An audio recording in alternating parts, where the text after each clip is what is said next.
Good morning, mother. You guys. All right, so we have a whole bunch of new people that are on this today. I spent the weekend down in Austin, Texas in a marketing workshop. Now, I know this is going to be a bit distracting, but there's a small problem with the video, and so there's a delay, as you've probably already noticed, between the microphone and what you're seeing.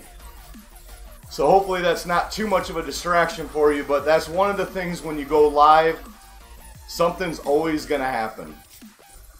So that's just part of it, and the longer you do this, the more you realize that there's not a whole lot you can do about it, and you just got to kind of ride on, if you feel me. So this weekend this past weekend really was kind of it was life-changing for me. It was an exciting weekend, and we're going to get into that in just a little bit. For anybody that's new, as promised, well, for you, talk to the old group first. As promised, I've been off since last Wednesday, so we're back on. But anybody that's new, that's trying to figure out what the heck are you watching right now, well, let's get you up to speed. My name is Dave Bernard, as you've probably already figured out because you're on one of my pages. I found out last year that I had an umbilical hernia. I was supposed to have a surgery January 4th of this year. On January 3rd, when I went to my pre-op appointment, in so many words, the surgeon basically said, you need to lose some weight before we do this. And so, I was at 313 pounds at that date, and he said that I needed to get down to the equivalent of 244 pounds. You can read some of that down on the ticker of what's going on. I was doing a weigh-in Wednesday, every Wednesday, but I discovered that when I wasn't having success, that it was getting to me a little bit, almost to the point where I didn't want to continue. And so I committed to not weighing myself, at least not until next month sometime. We'll see how it goes. And I haven't weighed myself since this weekend, and I didn't get any real exercise in this weekend. However, the hotel I stayed in, compared to the hotel that my meetings were in, was about a mile or more away. And so instead of taking taxis, I just walked. So I got my daily activity in, according to Google Fit. So anyway, so I decided that I needed to go ahead and start exercising, and with my ego, going to a gym wasn't going to be a good method of doing that, because I love to lift weights, and unfortunately I'll put every plate in the room on the bar if I go into an actual gym. And so I've chosen to ride. And so I am actually, let me get this going. I'll explain what all this stuff is here in a minute. But anyway, so I decided to ride a bike. So I'm riding a Raleigh Willard 2 gravel bike, which is attached to a Wahoo Kickr 18. And of course, I am on the incredible game called Zwift, riding. And this game here is in a world called Watopia. That's a route that I'm actually on right now, is in the world of Watopia. However, they have other routes throughout the world, including New York City, I think London, and some other stuff. I have a heart rate monitor on my right here, and you can see that up on the screen right above me. So I'm currently at 127 beats per minute. And you can see my RPMs, which is the revolutions that my feet are going. That's got its own sensor, and everything else is housed in the direct drive trainer that my bike is attached to. And so that's telling you the watts that I'm riding. I do have everything in kilometers right now because the game likes that better. Even though if you wanted to, you could have it in the imperial, you know, the miles and whatnot, miles and pounds and all that. And so I've committed to doing this every Monday, Wednesday, and Friday at 7 a.m. However, I am early today because I have a doctor's appointment that I scheduled at 8:30. And so, my mistake. I scheduled that before I started doing this, and my error that I didn't go ahead and change that some time ago, which is fine. We'll probably pick up a few new people that have never been on this ride before, but anyway, so the reason that I'm on Zwift and that I'm doing the indoor cycling is really because it's not necessarily the best exercise in the world for fat loss. It really isn't, and I know that, unfortunately, because it's what I went to school for. But you know, at my size, with my knees and my back and some of the other issues I have, cycling's a great exercise for me. And I haven't done any of my current routines that I have set up in Zwift, which is an option. You actually can build your own plan, because for the first few months I've just been trying to get my body used to being back on a bike and riding and getting my, you know, my heart health right. And honestly, it's the real thing that I'm training is my ass to be able to sit on the seat for an hour. So it's kind of just all part of it. But yeah, I will tell you that even though I haven't had a lot of weight loss success, what I have had is some great results as far as what my cardio has been and what that does for you. So I have high blood pressure, I have high cholesterol, and I also have elevated blood sugar issues. And some of that, well, not some of it, a lot of that does have to do with my weight. So even though I was a big old power lifter, I had a lot of internal issues, you know, as far as my health. So even though I went to the gym 5 to 6 days a week, I still had a lot of internal issues that you really couldn't see them. But by doing the cardio, a lot of those levels have really came into the normalized level. And though I don't want to pretend like I fully understand it, because I haven't, it's not something I studied back at university, but cardio health really helps your cholesterol, and it's evident in the my current test. Now tomorrow I actually go and see that doctor, and so we'll talk a little bit more about, you know, what my blood work actually came back as and what we can do, you know, to improve the numbers that are still in the wrong, you know, a little bit elevated. But I can tell you my results are a huge win from a year ago, just over a year ago when this all started.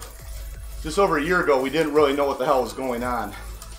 And to explain a little bit of what happened, in December of 2017, I'd gotten to a point where I was so big from powerlifting that I wanted to just start adding cardio back into my routine. And so I switched back over to a CrossFit type workout, going to a CrossFit type gym. And I could be off a couple days here and there, but somewhere around January 30th of 2018, during one of the workouts, I just finished doing 50 sit-ups as one of, you know, the components of the workout of the day, the WOD. And when I stood up, my left arm, the best way to describe it is that it was completely numb, but that's not the sensation that I felt. It had no feeling at all. I didn't feel it. I didn't have tingliness. I didn't have anything like that. I just couldn't, it didn't move. So as you've already guessed yourself, I'm sure, sorry, I'm reading some of the messages here. I do have a problem with my messenger on screen right now, so it's another part of going live. Like I said, you're always going to have issues, and you just kind of roll with the punches and don't let it derail you. However, so the first thought was that maybe I had a stroke. And so I immediately got to the doctor's office. Was surprised that there were some tests they didn't do immediately, because I think at that point it really could have been anything. But we did get blood work done, and what they didn't do was an EKG, which is shocking to me. But we did do a blood work, and they started attacking what they learned in the blood work results. And that was that my cholesterol was back out of control, blood sugar was extremely elevated, and my A1C levels were high. Let's see, so cholesterol, blood sugar, and anyways, all the fat guy problems, right? So they wanted to do an MRI to check out some other things, or a CAT scan, or whatever the heck they had to do. I think it was a CAT scan. Yeah, it was a CAT scan. I can tell you, when you ride like this, sometimes it's hard to have clarity when you're riding. So if you're new to watching me, I may ramble off, and I try to recenter every so often. But anyway, so it took, from an insurance standpoint, it took until July before we got permission to do the CAT scan. And of course, I was held off from working out until they, made sure that I didn't have any, that I didn't have a stroke. I mean, that's really what they were looking for. So somewhere closer to August, obviously the results came back as negative. But throughout that time, I'm just, getting fatter and fatter and fatter, and nothing really good is coming of it, because I'm told I can't do what I want to do. I can't work out the way I want to work out. And yes, I could have just been walking, but for whatever reason, I just wasn't motivated to do that. And so the story moves on. So I re-signed up for one of my local gyms. I tried to go to a non-powerlifting gym, I guess I would call it. We have an Anytime Fitness here in my town. And it didn't take long before my ego jumped in again. And of course, I had to show all the youngins how strong old man Dave is. And none of them noticed it. I mean, yeah, my strength was, even though it was much less than it had been a year before then, was still significantly higher than any of those young people. Well, unfortunately, I ended up tearing my abdomen and causing a umbilical hernia. So for those of you that are trying to figure out, well, what the hell am I talking about? That means right here. So right in your belly button, it tore. And I think it may have actually been torn before that. I can't guarantee that, but I think that actually may have been the cause of all the issues. Makes a little bit of sense. So that was completely an inflamed area, and started to have a strangulation issue, which makes your blood pressure basically almost drop to zero. I mean, it's not that bad, but it's pretty bad. to the point that I was right next to passing out more than once. Well, actually often. So there was like 3 or 4 days that I probably could have went right into the emergency room and had the surgery, just as an emergency issue. But as some guys do, I decided that if I could just ride it out for a couple of days, and then if things didn't change, I would go ahead and go in. But I felt like if I just took it easy, stayed calm, and breathed, that I could get past it. And that is what happened. It is not what I would ever recommend. If anybody else ever goes through this, just go to the damn emergency room and get it taken care of. But, so what I'm saying is don't listen to me. But, and part of that was, you know, and I know a lot of people can relate to this, but it had a little bit to do with the fact that I didn't necessarily have all my ducks in a row. And I was in the middle of refinancing my home, and so I didn't want to spend the money. I know it's crazy. I mean, I had my emergency fund, but I needed that money to help me get the house ready for the refi. And so the timing was off, and that was part of my thought process of why I didn't just go get it taken care of. Again, don't listen to me, don't follow me, go get your damn surgery. But it all worked out. And then I was gonna have the surgery in December, once I was finished up with my refi. However, it started to make sense that maybe I wait until January, just because of the deductibles. And the idea there was that go ahead and have the surgery in January, my deductibles would be met for the year, and then if anything else happened throughout the year, I would have already paid my deductibles. It's what my type of personality thinks about. It's data, data, data. And so the strategy is always to optimize money. And so that's not necessarily, again, it's not a good thing, but it's just how my brain works. So I had my first meeting with my surgeon in December, and what irritated me, or pissed me off honestly, in January when we had our pre-surgery meeting, is that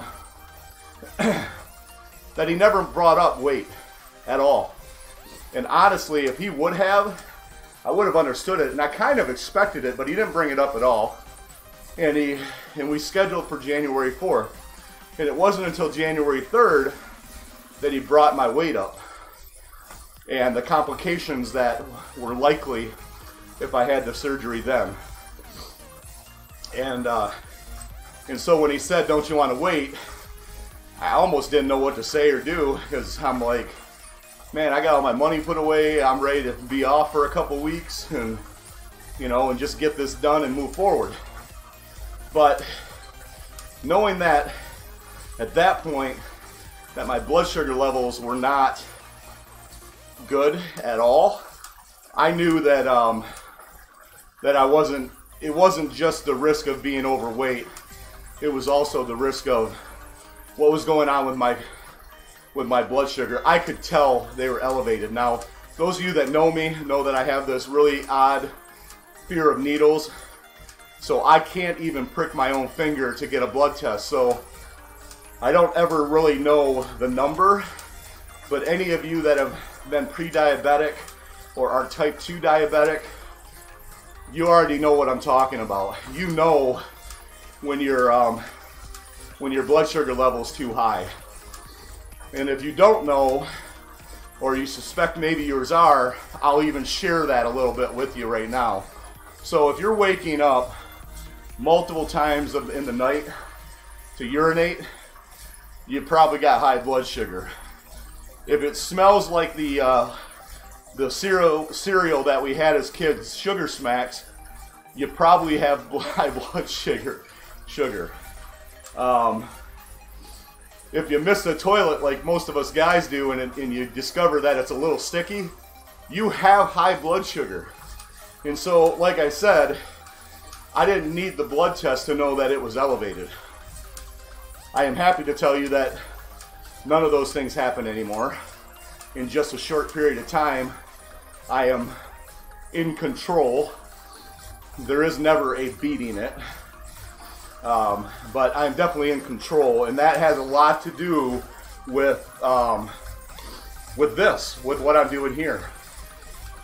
It's not just the medication, it's the activity that I'm doing. And I won't pretend to tell you that I'm doing everything right, because I'm not. But I will tell you that what I'm doing is definitely working. It's not working for what I want it to right now, which is my weight. It's been a struggle. I've lost less than 15 pounds since January. And for me, with the amount of fat that I'm carrying, I should be losing more than that. So when I say that I've only lost, less than, around 15 pounds, it's not enough. It should be more. So that's all we'll say about that. But anyway, so this is what I'm doing. I've rescheduled that surgery for January of 2020, and I have to get down to at least 244 pounds by then. And it's been a battle. And if anybody's been following me this whole journey, you'll know that this battle has been all mental. All mental. It's not the getting on the bike, even though my ass for the first couple of months hurt a lot riding, because this is different. Riding outside, you move a lot more forward and back. When you're on a stationary bike, you don't, and so it actually is a little bit harder. So though I've cycled for years, doing it in this state is new to me, and so my body just had to get used to it. And then some other fun facts, and I haven't done this yet, but like for now, I actually need to adjust my seat because I've lost, I don't know how much, but enough that it's noticeable, but I've lost some weight in my ass. Well, why is it? How do I know that? Well, I know that because I'm sitting lower in the seat, which means some of my cushioning has shrunk, right? And so now I'm sitting lower, which means my legs are not extending properly. So I actually need to bring the seat up and forward a little bit. But I'm going to eventually have a professional do that for me. And I have one down in Lake Orion that, though I've never let him fit me to the bike, he appears to be pretty good at it. So at least he's got a good sales pitch. So, and that's one of the things that's kind of interesting. We never really think about the fact that people are salesmen. You don't even realize they're salesmen, because if they're truly helping you and they're giving you value, it doesn't feel like a sales pitch, and so as long as they have great, wonderful intentions, which is what I expect of everybody that says they're going to help me, then it never feels like a sales pitch. The minute that they don't provide the value that they promised, then I know I just got bamboozled. And then I don't like that. Just like anybody wouldn't like that. So anyway, so the kid sounded like he really knew what he was doing, showed me his equipment, showed me how he does things, and did a quick fitting. And I only met this young man because I was going to go buy a new seat for my bike. I was looking to buy a specialized power saddle or seat to us normal people. And he talked me out of it. He said, "You really need to be fitted before you waste your money on this saddle, because there's a chance that you don't need it." So I'm like, okay, man, sounds cool. You're telling me not to spend money or waste money? You gained my trust a little bit already. So that part will get done here shortly. All right, so what are we, 24 minutes in? I plan to ride for at least an hour. That gives me enough time to get showered and get to my appointment. So this past weekend, I was in Austin, Texas. and I went down for training for marketing. Of course, right about now, the camera decides to freeze up, and this happens too. So whenever you're doing a live, for those of you that are new to this channel and are only watching it because of the live component and you're curious as to how this works, just realize that when you're doing these lives, there can be technical issues, and some of them are just out of your control. So don't worry about it. Just keep rolling with the punches, or as I like to say, ride on. Don't worry about it. But anyway, so this weekend, and if you're interested, you can message me, and I can start walking you through what you have to do and what equipment you need to be able to do Zwift. You don't have to ride a bike, you can run also. So if you're the kind of person that likes to run, and say you have a treadmill or a gym with a treadmill, it's fairly simple to do the same thing, running or walking. But anyways, so this weekend, like I said, I went down to Austin, and it was training for marketing. It was a level 1 workshop, and it was kind of the foundation. There's a level 2, level 3. There's a progression that happens, but it was a foundational workshop. And for me, it was really getting to understand what this particular company represented and what products they had. And I kind of went with an open mind to the training. I didn't have any real expectations of what I was going to get from the weekend. I know that there was several of the attendees, and we had 30 actual students. I know a lot of the attendees were they were there specifically for technical skills. For me, that wasn't why I was there. I knew I would pick up something new technically, but my personal arsenal or toolbox is fairly strong. So I didn't go there for that. I went there with an open mind just to really kind of see how they did things and what they're doing, so that my future workshops can be better and more value added. But going in there with an open mind allowed me to truly absorb, I think, the weekend. And surprisingly, at least 50% of the weekend was more mindset training than anything else. And I would say that it really crept into probably more than 90% of the weekend. Even when we were in the technical side of things, mindset played a huge role. And it was such a powerful, impactful weekend for me. It was, good morning, bud. It was such a powerful, impactful weekend for me, because they had you dig into what's holding you back. What issues do you have that are holding you back from helping other people?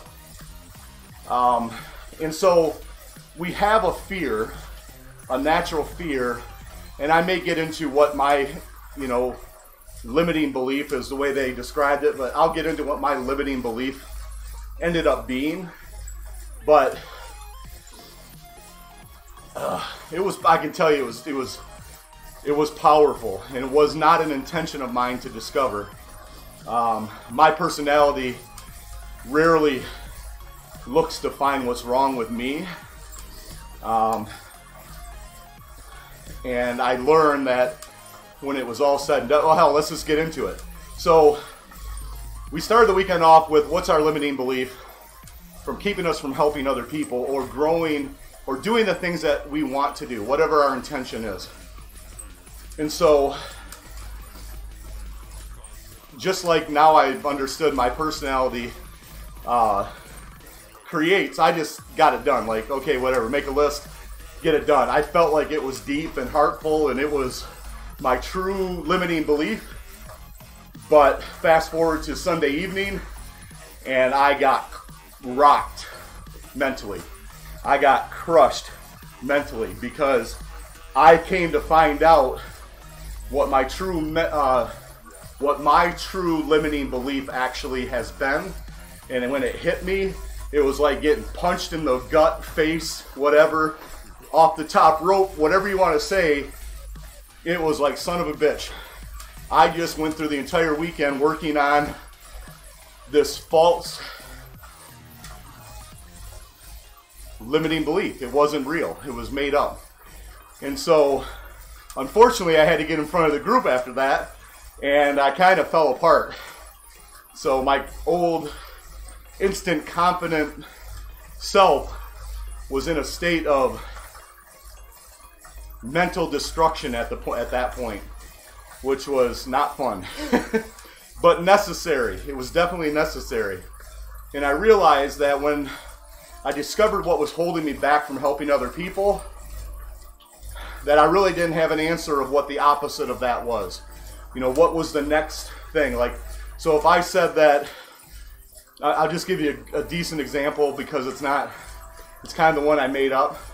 So if my example was that I'm not good enough, that there's better out there, the opposite of that would be that I am good enough and there's no one better than me, which is a little bit of part of my issue. But I'll tell you what I ended up discovering, and you can try to emulate what I said, what I discovered, but I can tell you that until, you know, the bag of bricks hits you in the face and it's real and deep, it doesn't matter if you try to emulate mine, which is really all I was doing. So us red personalities like to just get shit done and not think about it too much. Well, I don't know if it affects us more, but when it hit me, it was like, holy shit. And I'll tell you what mine was. And it's one of the reasons that I decided today to run this stream on my personal Facebook page as opposed to hiding behind my fan page. And so this stream is always ran on Facebook on my page Oaf Life, which stands for old as F. You can fill in the F. But it's one of the reasons that I decided that I'm going to go ahead moving forward throughout the rest of the year to do this on my personal page. So what hit me, and this may not make a ton of sense to you, but what hit me as my limiting belief was that the reason I'm not reaching more people, that I'm not doing what I feel I'm meant to do in helping people, and we'll get into what that is because it's not everybody. It's a very specific group. But I let this excuse drive everything. And so what that excuse was is that I would say that I burnt my list. And so what I felt was that because in essence I spammed my entire friends list over the years when I was doing health and wellness, when I was doing Visalis really, where I would just spam my results and my links, and I really didn't provide any other value than just a half-naked picture of me. And that's really what you're seeing. Where is it? Over there. Over there. So that's my 2012 transformation. But all I would ever do is just, here's my before and after, and do what I did. But they couldn't. But that's a different story. The reason they couldn't is because they didn't know. I didn't give them the whole story. I didn't tell them when I failed. I only told them when I succeeded. And so when they failed, they felt like they couldn't do what I did. And so removing the negative really hurt a lot of people, I think. But anyway, so I let this excuse of, you know, I burnt my list is why I'm not succeeding, helping more people, or why nobody wants to listen to me anymore, why I don't provide the value that I know I have, but I just let this limiting belief that I had already blown it, so why try? Why try harder? And what that actually did, believe it or not, was gave me an excuse. Gave me an excuse to say that that it wasn't necessarily the message I was putting out, it wasn't necessarily the image I was putting out, it wasn't necessarily that maybe I was doing something wrong, because why would I be doing something wrong? I'm doing everything right, right? I mean, that's my personality. It doesn't compute that I could be doing something wrong, and that I need help, and that I need coaching, that I need coaching. Not only am I coaching others, but that I need coaching also. It just didn't allow me to accept that. It was an excuse. I had an excuse that the reason I wasn't successful in helping more people was that I burnt my list, right? And so again, burning my list meant that I had spammed everybody, and now they're, you know, I've lost their trust, let's say that. Or maybe their belief that something was a scam, maybe that was true, and I let their projection or their insecurities stop me from helping other people. So when that hit me on Sunday night, I was angry a little bit. I was definitely pissed. I'm like, holy shit, I gotta start the whole weekend over mentally. And the weekend's over, you know. And it was an intense training weekend. We went, you know, for a meet and greet for 3 hours on Friday, which had training in it and kind of a preparation of the weekend. And then we went from 9 a.m. to at least 11 p.m. And that might sound daunting for some of you, but I could have stayed another 11, 12 hours. I mean, I didn't want to go back to my hotel and sleep. Though I did, and I got to my bed and fell asleep immediately. But, you know, I didn't want to stop. And of course, then on Sunday, we went from 9 a.m. till I think maybe 7 or 8, somewhere in there. I don't remember the exact. And then we went and had dinner as a group, those that could make it. So I think the evening ended again after 9. I don't remember the exact time. So it was a very intense weekend, and you kind of left wanting more. But for me, I left with shit.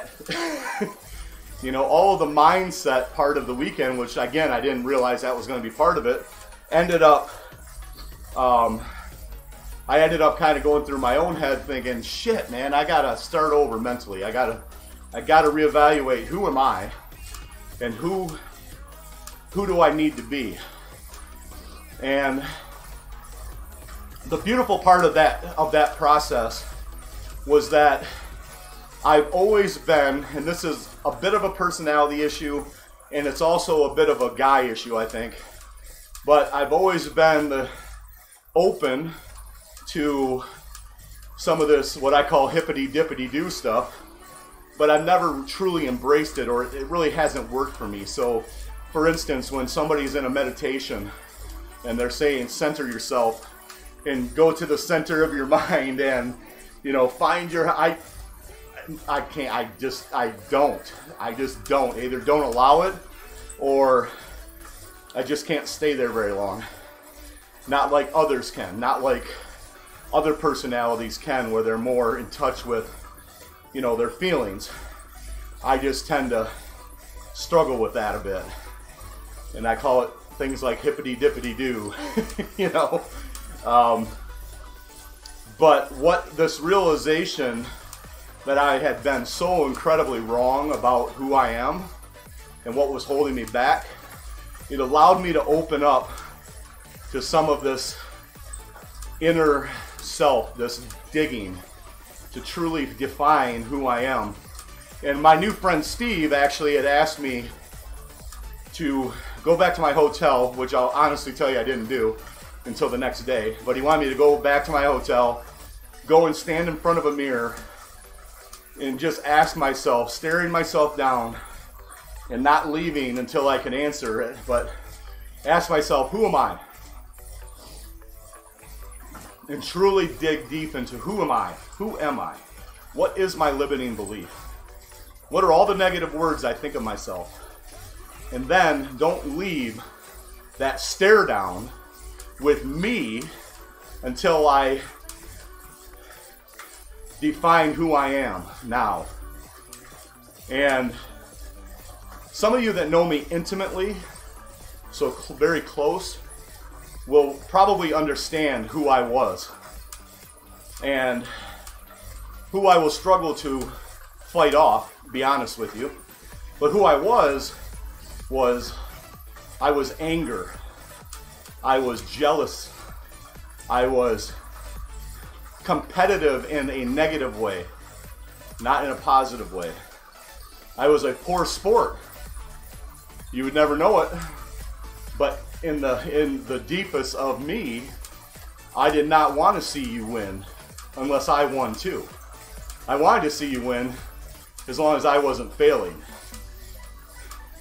And so it's not something that is natural to admit, but it is now, I understand, part of the personality traits that I have. And so that negative energy and that negative anger when I'm not winning, when I'm not succeeding in what I feel success is, not what you feel success is, what I feel success is, that was the vibrations I was giving out. And so as I dug and fought with myself, I was able to find the antithesis of that. I think that's the word. And I sat there and said, I am good enough. I am love. I am not hate. I am love. I am good enough. I am needed. What I have to offer will change somebody's life. There's somebody waiting for me to show up. That is why I have to be uncomfortable. That is why I have to show the true, authentic failures that I have and then show how I've overcome them. Because there are people out there that are sinking and waiting for me. Nobody else. Somebody else could say the same thing that I say. They could have the same knowledge I have. They could have everything I've got. And only I can reach that person that is waiting for me. And that realization was powerful.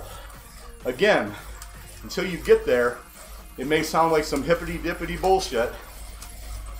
But when you finally accept that this is who you are, and now who you've become, and how you are going to change it, it is so effing powerful. So, it also eliminated some of the fears that I had, because showing myself to the world is not comfortable for me. For some personalities, it's super comfortable. No big deal, party, party, party. But for me, it's not. Being vulnerable is not comfortable. But there's some of you out there that need to know that the value that you could be sharing and providing is all the value that somebody else needs. And I know that. I've recognized that when my transformation taught me back in 2012 that there were hundreds of people that were watching and waiting and finally made their own transformation, right? They needed the message, and it could only come from me. There was something that I said that finally triggered them stepping up.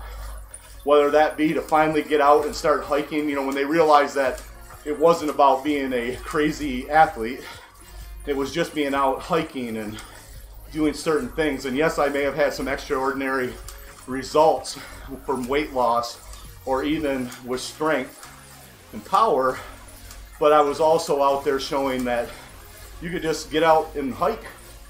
You know, yes, I am fortunate that I don't have to go and work very hard at hiking because I can walk out my door and I have access to over 7 miles. You know, that's great for me, but even if I didn't live here, I mean, I could still be out walking. And so everybody needs whatever it is, and you're going to attract the people that need you. You're unique, and this was words from this weekend. Your unique DNA a lot is what somebody's waiting for. Those other people out there, those other experts or leaders, they don't have what you have, and they never will. And they can't reach people the same as you. They don't have the same backstory. They don't have the same anything. And coming up with that realization, when that hit me for real, it was worth it. The whole weekend was worth it. So I am definitely thankful, for sure. I am thankful for everything that I gained this past weekend. And I look forward to going back to Austin. And I don't know if that's going to be May or July, but I'll be heading back there for their level 2 workshop. and it's awesome. I'm excited, you know. I'm excited, and I know that now I don't have to be afraid of sharing some of the things that I need to share. You know, the technical skills and knowledge is part of it. The mindset training, which is what I've been doing for years, and that's really what I've been coaching most people with. That all starts to take off now, and I have a platform that allows me to not only coach, but, you know, coach with purpose other people that are looking to, you know, grow their business. So I promise you, I tell you what I'm doing, because it's a little confusing for everybody. Basically, I help entrepreneurs build their business online, you know, through social media, through websites, and some other technical skills that aren't always necessary for everybody, you know. So there's a lot of people that are really good at what they do, and they know they need to be online, they know they need to be on social media, but they have no clue how to actually do it.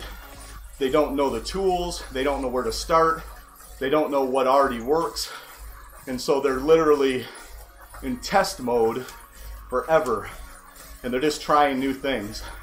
And in most cases, they're failing, and in far more cases, they're spamming. They're literally spamming their product, service, or opportunity that they're offering to their customers. But a lot of them don't realize they're salespeople because they don't like the word, and they have to get over that. And they need a coach to help them do that. And so that's what I do. I coach and train people how to be successful with their business online by using social media, by using some of the technical skills that not everybody needs to use. You know, how to get those people that are meant to come to you. So I think that's one of the issues that I had years ago, where and I'll just use the one example because I've been online building websites and promoting business for over 20 years. But one of the problems I ran into, let's just say back when I was not even trying to do a business, I was just trying to lose weight and share those results.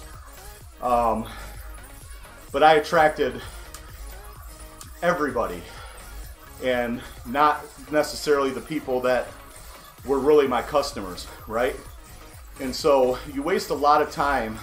Not that those people aren't important, but a lot of those people really aren't customers because they're not ready yet. And so you waste a lot of time working with people that are never gonna buy. They're never gonna take action. They're just curious. They just wanna, you know, they need to know all the information before they do anything, and they paralyze themselves from ever taking action. And so, you know, over time sorry, I just saw this guy up front just do a big circle. I don't know what the hell that was. That's funny. But what ends up happening is that when you're attracting this very big general audience, you know, they're just the curiosity seekers, and they're not going to serve you very well. And your time is valuable.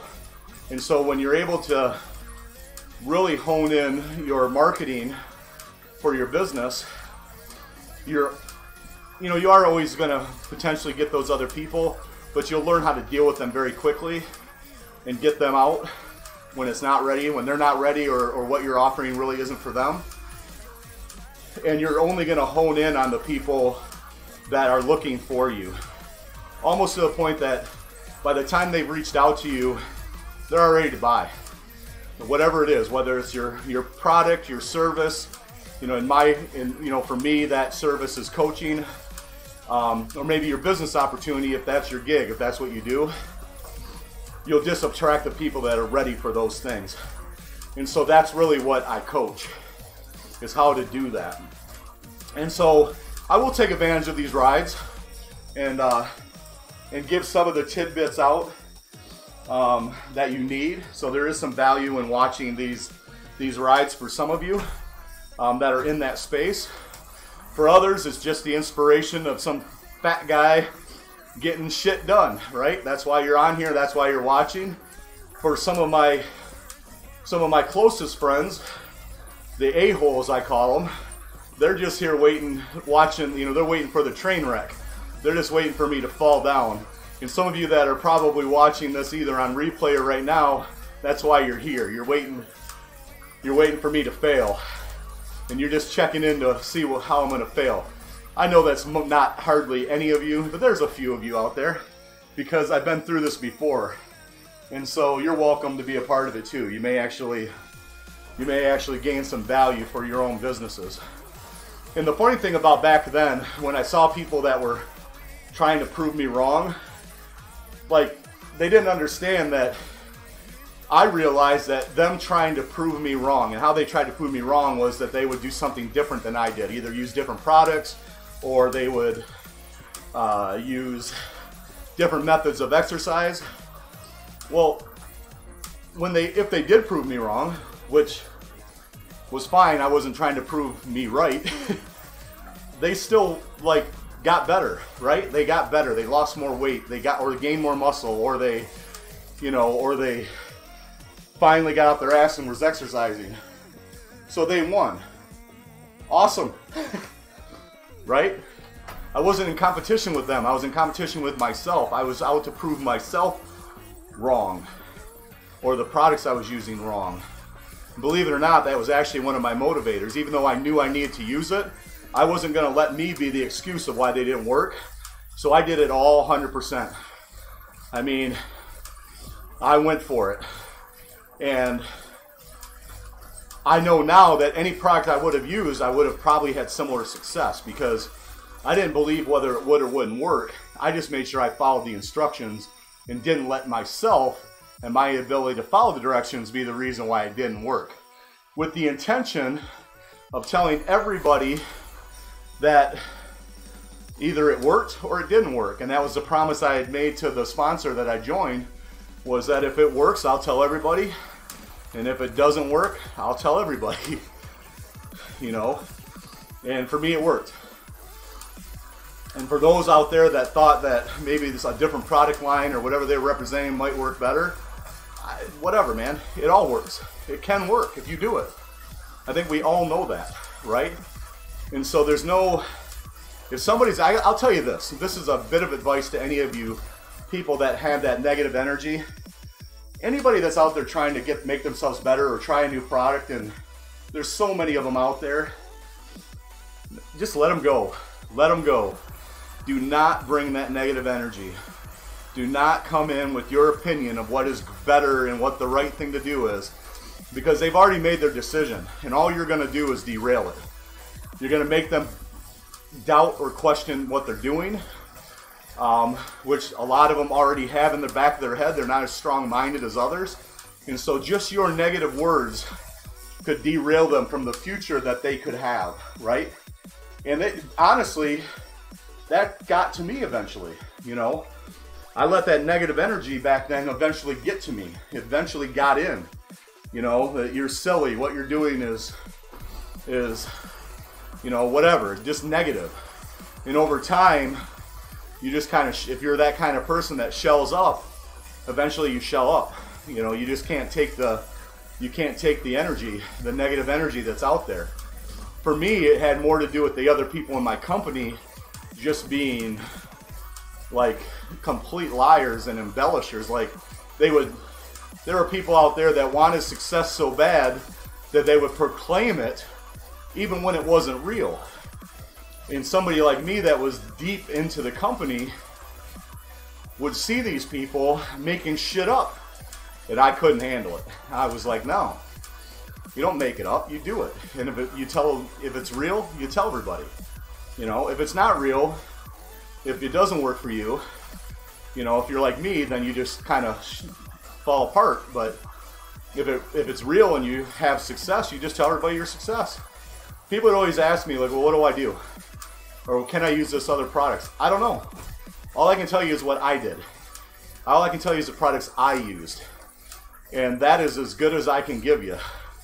And that wasn't good enough for some people, because they either wanted to spend less money or they wanted to do it a little bit different. I don't know. I mean, I don't know what else works.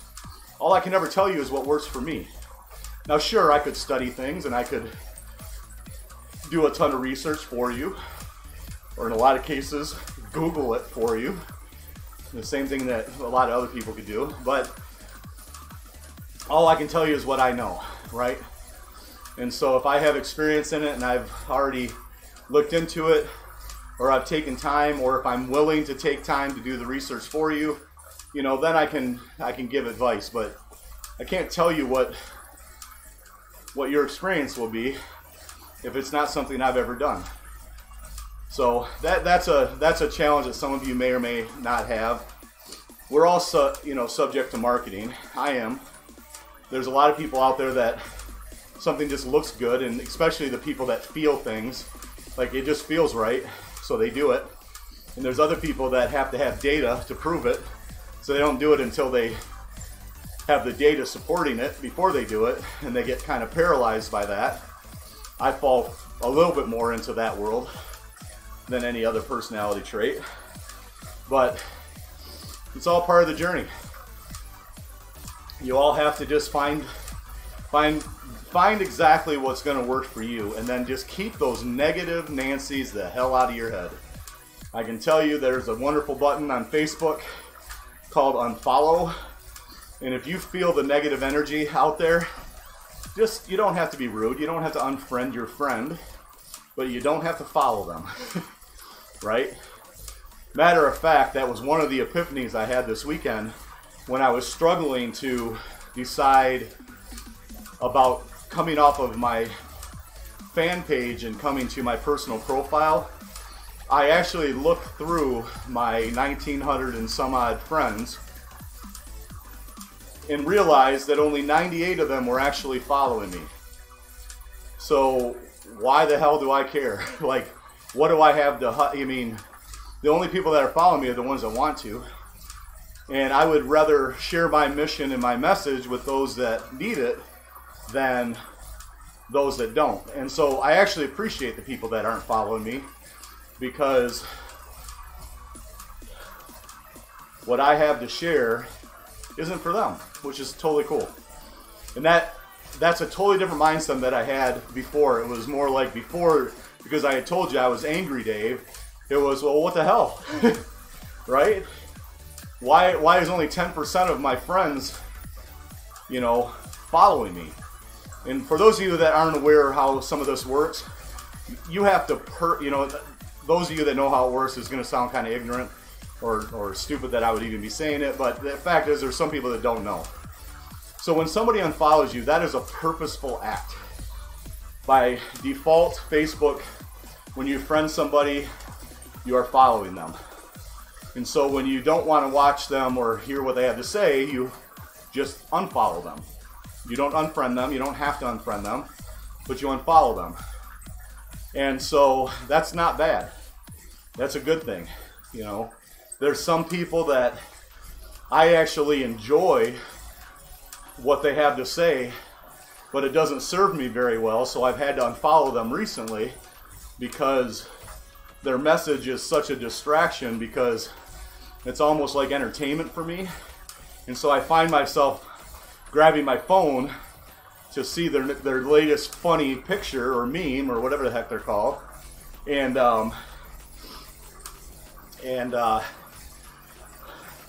it's just too big of a distraction for me. I guess let's leave it at that. I'm finding myself grabbing my phone to laugh at the next funny thing. And so I've had to unfollow some of these friends of mine that I love to death, because they're keeping me from getting things done that need to get done. And the other thing about unfollowing is that it's not like they really know it. Like, I don't know who the people that aren't following me are. I probably could figure it out. I'm sure there's software that could tell me, but that would be a whole different personality trait that I think would be scary to discover if I was that guy. So it doesn't matter who those people are, but it's not something that anybody gets notified of. And so if you find yourself out there like always grabbing your phone to see what the latest funny thing is on Facebook, you got to think about, is this truly serving you or not? Is this why maybe you have a negative attitude? Or don't get things done that should get done, right? Like don't do the dishes maybe when they're supposed to be getting done because you're wasting time watching things on Facebook or any other social media. You just got to look at that. I know there was people this weekend that admitted that they were so distracted by Snapchat that they finally just had to delete it from their phone. It wasn't that they didn't go back on there. I don't know how they did that, but you know, but also maybe an example would be like Instagram or something.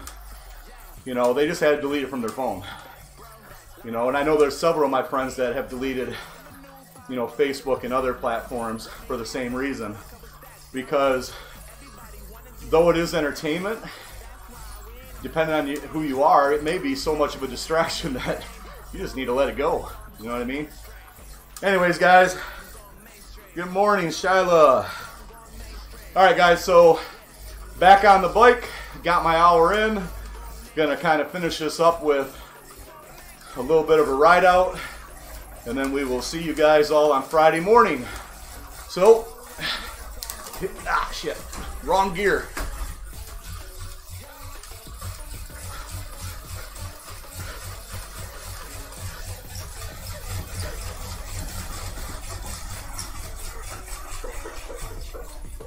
Woo! All right, guys. We will see you on Friday. I love you all. Appreciate you being here. And ride on.